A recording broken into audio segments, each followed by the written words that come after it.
Are you someone that's constantly running, ripping and running, taking your kids to school, taking your kids to their extracurricular events, running to the school because your kids forgot something, but you're always doing something, and just filling your calendar with these things to somewhat keep you busy? But when it's time to slow down, you're fearful of the slowdown.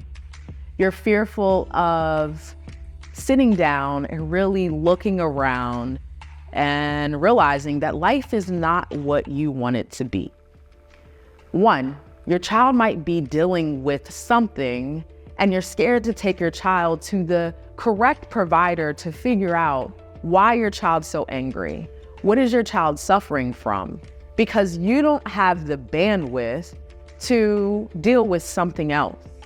But my question to you is, do you have the bandwidth when your child is at his complete or her complete wit's end that she can't or he can't move anymore? And what I mean by move is that they don't have the motivation to get up and go to school. They don't have the motivation to get up and do their work, but you're fussing at them because they should be doing it, but you're not realizing that the thing that you put off, that you don't want to have to deal with, is what's causing them to suffer.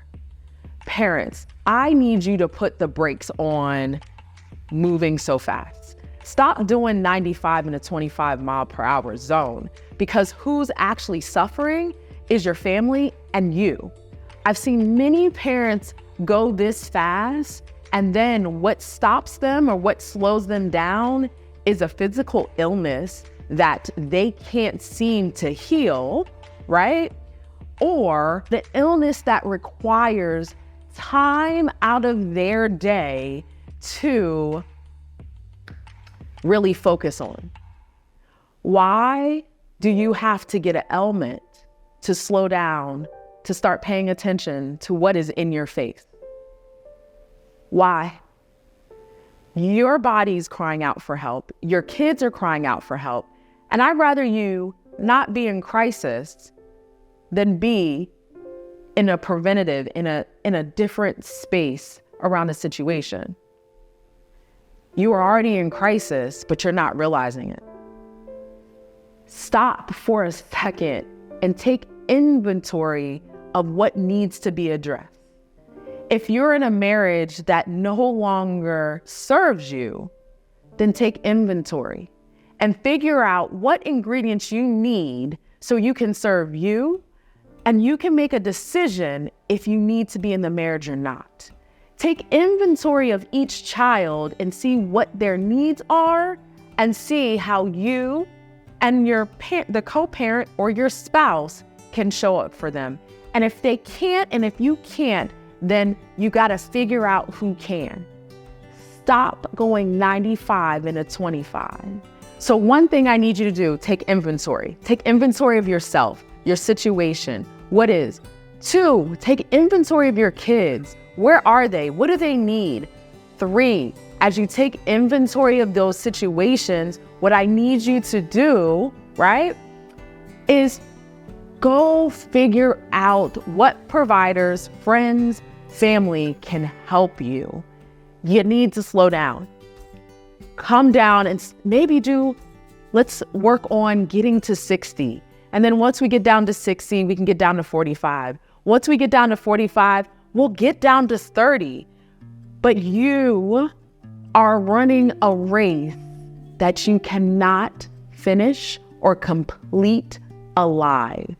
You are running yourself ragged, and everybody is suffering. You may not think so, but they are.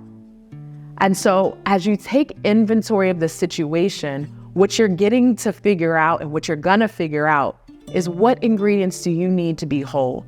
What ingredients does your children need to be successful as they develop into the person that they are becoming?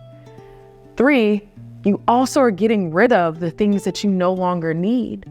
So you no longer need a heavy foot on the accelerator to go 95 to 25. There's a reason that the speed limit is 25 miles per hour. be it the things in that environment. There's a reason why it got set to that miles per hour, that speed limit.